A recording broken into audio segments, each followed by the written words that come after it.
हाय बच्चों। मेरा नाम है पंकज वर्मा। मैं उम्मीद करता हूँ आप सब लोग अच्छे हैं। तो जैसे कि आज हम लोग रीजनिंग का एक चैप्टर शुरू करने वाले हैं जो कि बड़ा इंपॉर्टेंट रहने वाला है।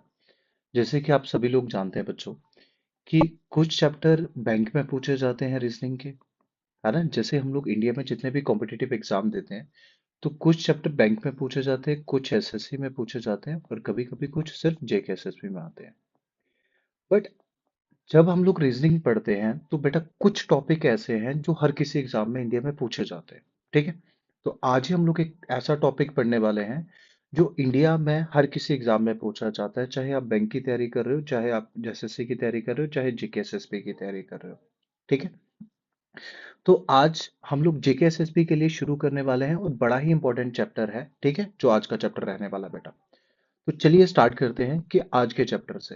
देखो, जब भी हम लोग जो चैप्टर पढ़ेंगे बेटा, तो हम लोग कोशिश करेंगे कि बिल्कुल बेसिक से लेके एक एडवांस लेवल तक चीजें पढ़ी जाए। ठीक है। तो सबसे पहले बेटा आज जो चैप्टर हम लोग शुरू करने वाले हैं, तो जैसे आप लोग फिगर में देख रहे हो, तो जो चैप्टर शुरू करने वाले हैं बेटा, ब्लड रिलेशन शुरू करने वाले हैं। ठीक है। ये बड़ा ही इंपॉर्टेंट चैप्टर है क्योंकि इंडिया में जितने भी एग्जाम आप लोग दोगे, ठीक है, चाहे वो जेके एसएसबी की तैयारी आप कर रहे हो, चाहे सी सैट दोगे, चाहे बैंक के दोगे, तो आपको हमेशा ये ब्लड रिलेशन के क्वेश्चन बेटा पूछे जाएंगे। ठीक है।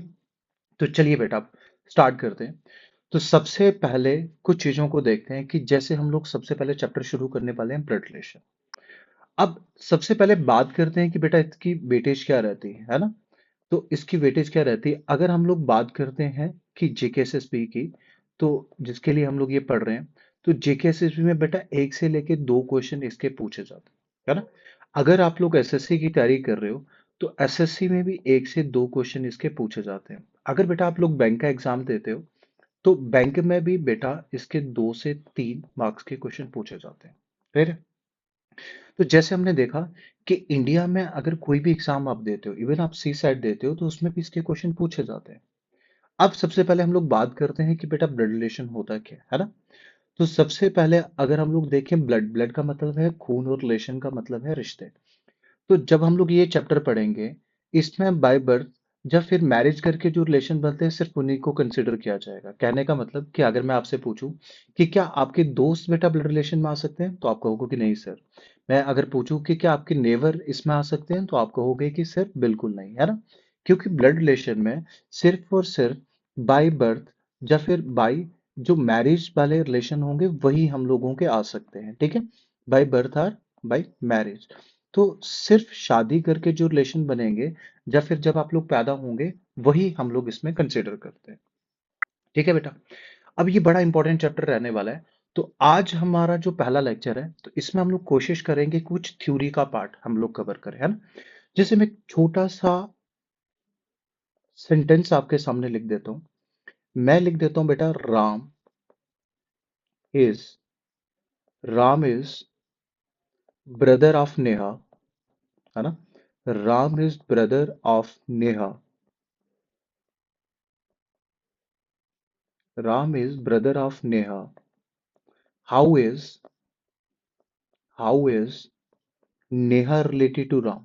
How is Neha related to Ram? तो बताओ बच्चों इसका क्या आंसर होगा। ठीक है। सारे बच्चे आंसर करेंगे, जो लोग भी ये वीडियो देख रहे हैं, तो आप लोग आंसर करना। जैसे मैं ऑप्शन में लिख देता हूँ ब्रदर, और ऑप्शन में लिख दिया बेटा सिस्टर। ठीक है। एक ऑप्शन में लिख दिया बेटा ब्रदर, और एक ऑप्शन में लिख दिया बेटा सिस्टर, और थर्ड ऑप्शन मैंने आपको दे दिया बेटा सी एंड डी। ठीक है। तो आपने क्या देखा कि क्या आंसर रहने वाला है इसका बेटा। ठीक है। मैं फिर से सेंटेंस बोल देता हूँ, Ram is brother of Neha. How is Neha related to Ram. अब बड़े सारे बच्चे होंगे जो इसका आंसर करेंगे सिस्टर। ठीक है। अगर आप भी उनमें से बच्चों में से हो जो आंसर कर रहे हैं बेटा सिस्टर, तो आपका आंसर रहने वाला है बिल्कुल गलत। या बच्चे कहते हैं सर ऐसा क्यों, यहाँ तो सिस्टर ही आना चाहिए था। ठीक है। तो बेटा इस चैप्टर को ना हम लोग कुछ नोट से शुरू करने वाले हैं। जैसे सबसे पहला नोट क्या कहता है कि we can not define the determine the gender of a person by name, है ना। तो हम लोग बेटा नेम से कभी भी किसी का जेंडर डिफाइन नहीं कर पाएंगे। ठीक है। वही इस क्वेश्चन में जैसे हम लोगों ने देखा कि Ram is brother of Neha, तो राम का जेंडर क्या हो गया बेटा, मेल। वो कैसे पता चला, सर राम का जेंडर मेल इसलिए आया क्योंकि ब्रदर ने उसका जेंडर डिफाइन कर दिया। अब Neha can be male, Neha can be female, है ना। नेहा क्या मेल भी हो सकता है और नेहा क्या बेटा फीमेल भी हो सकती है। डन। तो पहले क्वेश्चन का आंसर था C N D. C N D का मतलब होता है कैन नॉट बी डिटरमाइंड, है ना। जब आप लोग एकेडमिक्स पढ़ते हो और एकेडमिक्स से कॉम्पिटिटिव आते हो तो यहाँ पे आपको कुछ एक्स्ट्रा ऑप्शन दिखेंगे, है ना। जैसे एक ऑप्शन होता है सी एन डी या सी एन एस। सीएनडी का मतलब होता है बेटा कैन नॉट बी डिटरमाइंड और सीएनएस का मतलब होता है कैन नॉट से, है ना। उसी तरह से एक ऑप्शन आपको दिखता है नन ऑफ दिस, है ना। और एक ऑप्शन आपको दिखेगा data inadequate, DI, data insufficient या डेटा इनएडुकेट। जैसे यहाँ पे जो आंसर था वो क्या था, सीएनडी। क्यों? क्योंकि सर हम लोग नेहा का तो जेंडर डिफाइन नहीं कर पाएंगे, है ना। क्यों? क्योंकि फर्स्ट नोट कुछ इसमें थ्योरी का पार्ट है चैप्टर में और थ्योरी के पार्ट से हमने चैप्टर शुरू किया है। जैसे फर्स्ट नोट क्या कहता है कि we can not define the gender of a person by name. हम किसी भी पर्सन का जेंडर उसके नेम से डिफाइन नहीं कर सकते। जैसे मैं पूछूं कि बच्चों बताओ नैन्सी लड़का है कि लड़की है, तो आप लोग क्या कहोगे कि sir we can not define the gender of Nancy. मैं अगर बच्चों को पूछूं कि बच्चों बताओ रोहित लड़का है कि लड़की, तो बच्चे क्या कहेंगे, सर हमको तो नहीं पता है ना। और उसी तरह से मैं कहूं कि बताओ मीरा लड़का है कि लड़की, तो बच्चे कहते हैं कि सर मुझे नहीं पता है। क्यों? क्योंकि जब तक जेंडर डिफाइन ना हो तो हम लोग नहीं बता सकते कि मीरा लड़का है कि लड़की है। ठीक है बेटा, फर्स्ट नोट क्लियर है। ओके, तो हम लोग आगे चलते हैं थोड़ा सा। नेक्स्ट लिखा है ऑलवेज बी केयरफुल अबाउट। अब हम लोग कुछ वर्ड्स पढ़ने वाले हैं जिनका मतलब आपको पता होना चाहिए, है ना। जैसे मैंने सबसे पहले एक वर्ड लिख दिया और आपको पूछा कि बेटा ही किसको रिप्रेजेंट करता है ना। जैसे मैं लिख देता हूँ ही और हिज। तो ही किसको रिप्रेजेंट करता है बताओ मुझे बच्चों, हिज किसको करता है।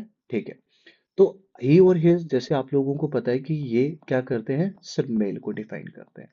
उसी तरह से बेटा अगर मैं शी और हर लिख दूं तो शी और हर किसको डिफाइन करता है, सर शी और हर हमेशा डिफाइन करते हैं किसको, फीमेल को रिप्रेजेंट करते हैं। क्लियर है बेटा।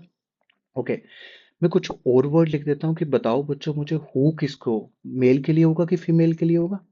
ठीक है, तो बताओ सारे लोग। ठीक है, जो बच्चा अभी वीडियो देख रहा है तो आप प्लीज कोशिश कीजिए कि जब मैं चीजें पूछता हूँ तो आप आंसर किया करो। ठीक है, और हु किसके लिए होगा, मेल के लिए फीमेल के लिए। ठीक है, और अगर हु बताया है तो मुझे बताओ एज वेल एज किसके लिए होगा बेटा, मेल के लिए होगा कि फीमेल के लिए होगा।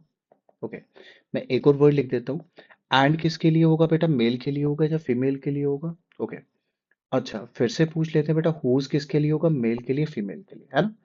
जैसे आप सभी बच्चों ने मुझे आंसर किया होगा कि सर ये जितने भी वर्ड आपने लिखा है ये मेल के लिए भी यूज कर सकते हैं और फीमेल के लिए भी यूज कर सकते हैं, है ना बेटा। सभी लोग ऐसा ही आंसर कर रहे होंगे कि सर हु मेल के लिए भी यूज कर सकते हैं, फीमेल के लिए भी, एज वेल एज मेल के लिए भी कर सकते हैं, फीमेल के लिए भी, एंड मेल के लिए भी, फीमेल के लिए, है ना। ये सारे के सारे क्या है बेटा, जेंडर न्यूट्रल है। बट फिर एक इंपॉर्टेंट क्वेश्चन आपके लिए बेटा, तो अब मुझे बताओ, जैसे मैंने आपके सामने 5 सेंटेंस लिख दिए, है ना। पहला सेंटेंस है बेटा Ram is brother of Shyam who is a doctor. Second है Ram is brother of Shyam and a doctor. Third sentence है बेटा Ram is brother of Shyam as well as a doctor. Next sentence है बेटा Ram is brother of Shyam whose profession is a doctor. और six question है Ram whose brother of Shyam is a doctor. ठीक है, तो आप सभी बच्चों ने ये 5 सेंटेंस पढ़े हो गए। अब आपने मुझे एक क्वेश्चन का आंसर करना है, हु इज डॉक्टर। ठीक है, तो आप लोग मुझे बताओ जरा कि आप लोगों को कैसे पता चलता है कि पहले क्वेश्चन में क्या है। ठीक है, सारे बच्चे आंसर करेंगे। अब सारे बच्चे मुझे बताओ जरा कि पहले क्वेश्चन का क्या आंसर है, डॉक्टर राम, सॉरी डॉक्टर जो है वो राम है कि बेटा श्याम है। ठीक है, करो जरा आंसर सारे लोग। और सेकंड क्वेश्चन में भी मुझे बताना राम श्याम है। थर्ड क्वेश्चन में बताओ राम है कि श्याम है। Ram is brother of Shyam as well as a doctor, तो कौन है बेटा, सारे बच्चे बताना।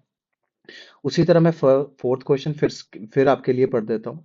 Ram is brother of Shyam whose profession is a doctor, तो बताओ जरा बेटा कौन है।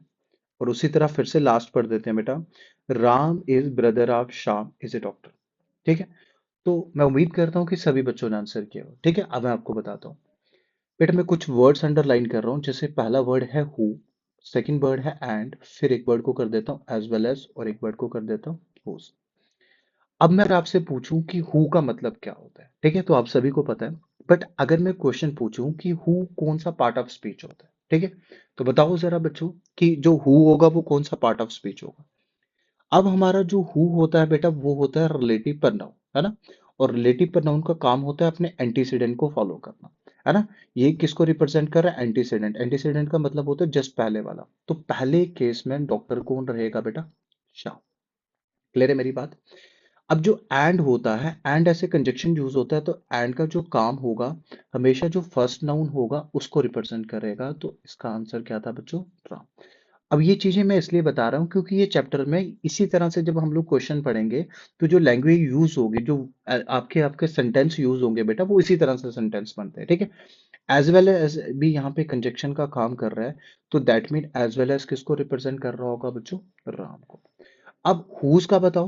हुज फिर से बेटा एक रिलेटिव प्रोनाउन है, बट ये एक सब्जेक्टिव केस है, ठीक है। तो सॉरी, ये एक ऑब्जेक्टिव केस है। जैसे हु यहाँ पे सब्जेक्टिव केस था, तो हुज यहाँ पे क्या है बेटा? एक ऑब्जेक्टिव केस है। तो हु का काम भी किसको है बेटा? शाम को रिप्रेजेंट करना। तो इसमें डॉक्टर कौन था बच्चों? शाम। ठीक है। मैं उम्मीद कर रहा हूँ कि सारे बच्चे इस चीज को समझ पा रहे होंगे। अब जैसे लास्ट में जो दे रखा था, ये जो बीट वाला जो बीच वाला पार्ट रख दे रखा था बेटा, ये सिर्फ इंट्रोडक्शन के लिए दे रखा था, है ना। तो जो राम है इसमें सीधा सीधा है कि जो डॉक्टर कौन था बेटा? राम। ठीक है। तो आप लोग मुझे बताओ जरा। अब जैसे हम लोगों ने 5 सेंटेंस पढ़े, है ना। तो अगर मैं यहाँ पे दे दूं ए और बी, तो आपको पूछूं हु किसके लिए रिप्रेजेंट करोगा, तो आप कहोगे कि हु हमेशा जो हु के पीछे होगा, है ना। अगर यहाँ हुज दिया होता तो हुज भी किसी को रिप्रेजेंट करता जो इसके जस्ट पीछे हो। अगर ए और बी दे रखे हैं, है ना, एक सेंटेंस लिख के जिसमें ए से स्टार्ट किया और आगे बी है, और मैंने एंड दे रखा है, तो एंड किसको रिप्रेजेंट करता है बेटा? हमेशा पहले वाले को। उसी तरह से अगर एज वेल एज कोई भी मैंने कंजक्शन दे रखी है ना, जिस तरह के सेंटेंस, तो वो किसको रिप्रेजेंट कराते हैं बेटा? इसको। ठीक है बेटा। ओके। अब हम लोग आगे चलते हैं कि जैसे हमने 2 नोट पढ़े। पहला नोट क्या पढ़ा? कि we can not define the gender of a person by name. और सेकंड नोट हमने क्या पढ़ा? कि always careful about some words, है ना। जैसे उसमें उसमें क्या क्या वर्ड था बेटा? ही और हिज था, शी और हर था, और हमने ये इस तरह के 4-5 वर्ड और सीखे। ठीक है। अब आगे चलते हैं कि जब भी हम लोग इस चैप्टर में पढ़ेंगे बच्चों, ठीक है, जब भी इस चैप्टर में हम लोग पढ़ेंगे, जितने भी रिलेशन होंगे उसको सिंगल लाइन से हम लोग रिप्रेजेंट करेंगे। सिंगल लाइन मतलब एक। अगर लोग सेम जनरेशन के होंगे, ये सब चीजें हम लोग फैमिली ट्री में आगे पढ़ने वाले हैं। अगर बेटा लोग सेम जनरेशन के होंगे, तो जो लाइन है वो हॉरिजॉन्टल ड्रॉ की जाती है। अगर डिफरेंट जनरेशन के होंगे तो वर्टिकल की जाती है। ठीक है।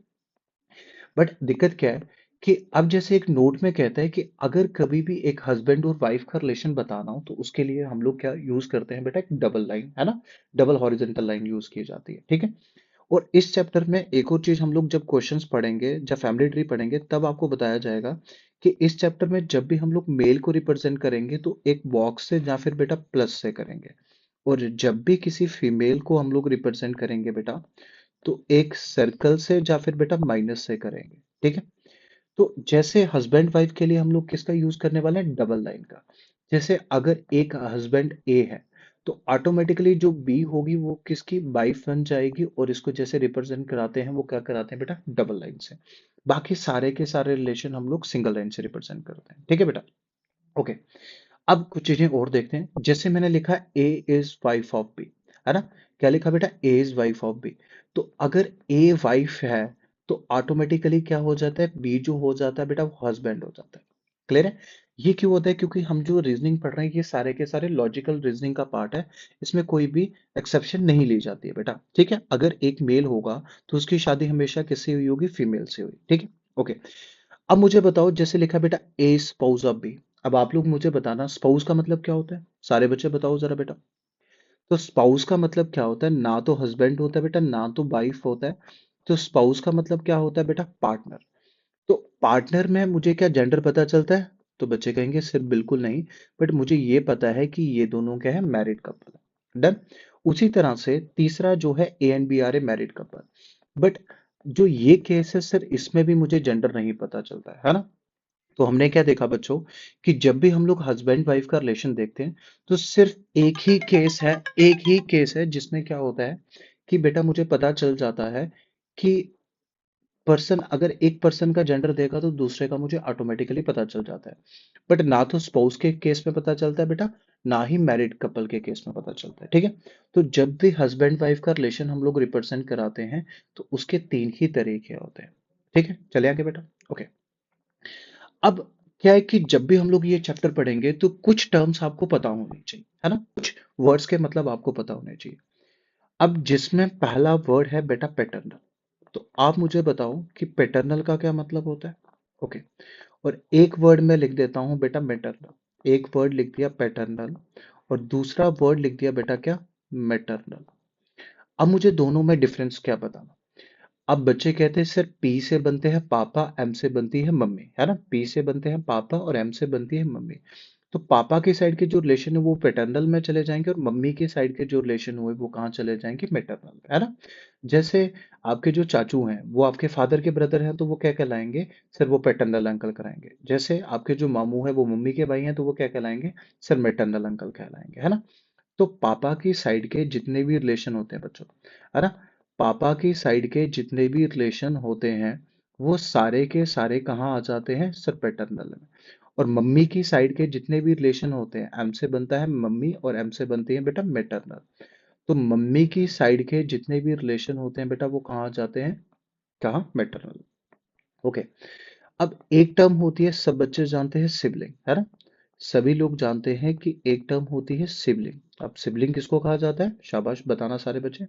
और एक वर्ड होता है बेटा कजन, है ना। तो कजन हमारे सबसे पहले दोस्त होते हैं, है ना। तो हम लोग बात करते हैं सिबलिंग, तो सिबलिंग कहते हैं कि सर जिनके पेरेंट्स सेम हो, है ना, those who have same parents, उनको हम लोग क्या कहते हैं, सिबलिंग कहते हैं। अगर सिबलिंग में कोई मेल है ना, अगर सिबलिंग में कोई मेल है तो उसको क्या पढ़ा जाता है, सब ब्रदर। अगर सिबलिंग में बेटा कोई मेल है तो उसको क्या पढ़ा जाता है, ब्रदर। अगर एक सिबलिंग में कोई फीमेल है तो उसको क्या पढ़ा जाता है, सिस्टर। ध्यान से सुनना, ठीक है। जब भी हम लोग ब्रदर और सिस्टर की बात करते हैं तो ये बेटा सिबलिंग होते हैं। ब्रदर मतलब जो सिबलिंग है मेल है, और सिस्टर मतलब जो सिबलिंग है बेटा वो क्या है, फीमेल है। डन। कई बार हम लोग डे टू डे लाइफ में भी ब्रदर सिस्टर बोलते हैं जबकि वो गलत होता है, ठीक है बेटा। तो ब्रदर का मतलब क्या है कि आपका सिबलिंग जिसका जेंडर क्या है, मेल, और सिस्टर का मतलब क्या है कि जिसका जेंडर क्या है बेटा, फीमेल। ओके, ये क्लियर है। ओके, अब बात करते हैं कजन। तो कजन कौन होते हैं, जिनके क्या हो, डिफरेंट पेरेंट्स हो। पेरेंट्स क्या हो बेटा, डिफरेंट हो। बट डिफरेंट पेरेंट तो किसी के भी हो सकते हैं, है ना बेटा। तो पेरेंट्स क्या हो बेटा, डिफरेंट हो। तो पेरेंट्स क्या किसी के भी डिफरेंट हो सकते हैं बच्चों, ठीक है, जिनके क्या हो, डिफरेंट पेरेंट्स हो। अब पेरेंट्स तो किसी के भी डिफरेंट हो सकते हैं बेटा, बट बच्चे कहते हैं सिर्फ पेरेंट डिफरेंट होने के साथ साथ ये हमारे रिलेटिव्स भी होने चाहिए, है ना। पेरेंट्स तो डिफरेंट हो बट ये क्या होने चाहिए बेटा, रिलेटिव्स भी होने चाहिए। और रिलेटिव्स के साथ साथ ये जो जनरेशन होनी चाहिए इनकी वो भी क्या रहनी चाहिए बेटा, सेम, है ना। ऐसा थोड़ी है कि रिलेटिव्स हो डिफरेंट पीढ़ी के हो, तो जो जनरेशन हो गई वो सेम पीढ़ी के रहने चाहिए। क्लियर है यहाँ तक, कि कजन्स क्या हो सकते हैं सर, जिनके डिफरेंट पेरेंट्स हो बट वो रिलेटिव्स हो जिनकी जनरेशन क्या रहती है, सेम रहती है। अब मुझे बताओ, जैसे मेरे घर में मेरी चाची की बेटी आ गई, है ना, तो मैंने आपको क्या बताना है, मेरे घर कौन आया, तो बच्चे कहेंगे कौन आया, कजन। बट अगर मुझे बताना है कि लड़की आई है लड़का आया तो कैसे बताओ, तो आधे बच्चे कहेंगे कि सर हम लोग कहते हैं कि कजन सिस्टर आई है। और जैसे ही बेटा आपने कजन सिस्टर बोला तो लोगों को पता चल जाता है कि आपको इंग्लिश नहीं आती है, ठीक है। क्यों, क्योंकि सर अभी तो ऊपर आपने बताया सिस्टर का मतलब क्या होता है, सिबलिंग, और कजन का मतलब क्या होता है, जिनके पेरेंट्स डिफरेंट हो। तो दो प्रॉपर नाउन बेटा एक साथ तो आ ही नहीं पाएंगे, है ना। दो मतलब सिस्टर का एक अलग मतलब है और कजन का एक डिफरेंट मतलब है, तो बेटा दोनों तो एक साथ आ ही नहीं सकते। ओके, अब कैसे बताओगे कि कौन आया है कौन नहीं आया। तो कभी भी कजन का जेंडर डिफाइन करना हो तो हम लोग दो तरीके से कर सकते हैं, ही और शी से। या फिर बेटा ऐसे बता सकते हैं कि मेरी फीमेल कजन आई है, या फिर बेटा मेरा मेल कजन आया। डन। तो कभी भी कजन सिस्टर या कजन ब्रदर वर्ड बेटा नहीं लिखा जाता है, ठीक है। आगे एक वर्ड देखते हैं, ठीक है। जैसे मैं एक और वर्ड लिख देता हूँ, एक वर्ड मैं लिख रहा हूँ बैचलर। तो आप मुझे बताना बैचलर कौन होता है। तो बैचलर का मतलब होता है अनमैरिड, है ना। अब अनमैरिड मेल होता है या फीमेल, ये आप लोग मुझे बताओ, ठीक है। एक वर्ड लिख दिया बेटा बैचलर। तो बैचलर का मतलब क्या होता है, अनमैरिड मेल की फीमेल। अब कुछ लोग कहेंगे कि अनमैरिड मेल और कुछ लोग कहेंगे कि सिर्फ दोनों होता है। बट बैचलर का मतलब क्या होता है बेटा, अनमैरिड मेल। तो अनमैरिड फीमेल का क्या मतलब होता है बताओ जरा। तो अनमैरिड फीमेल का मतलब होता है स्पिंस्टर, है ना। स्कूल में जब हम लोग चेज द जेंडर पढ़ते थे तो बैचलर के अपोजिट क्या पढ़ाया जाता था बेटा? स्पिंस्टर। और स्पिंस्टर का मतलब होता है बेटा unmarried female. Done. Very good. Okay. तो नेक्स्ट एक और वर्ड सीखते हैं हम लोग। हमने क्या वर्ड सीखा कि अगर मैं पूछूं बेटा नेफ्यू कौन होता है ना? नेफ्यू कौन होता है? तो सारे बच्चे मुझे बताना। अगर मेरे ब्रदर का बेटा है तो उसको क्या कहेंगे? ओके। और अगर मेरी सिस्टर का बेटा है तो उसको क्या कहेंगे? ठीक है। तो अब इसमें बच्चे कंफ्यूज नहीं होना। तो कोई भी मेल हो, चाहे सिर्फ ब्रदर का बेटा हो चाहे सिस्टर का बेटा हो, उसको क्या कहते हैं? सर नेफ्यू।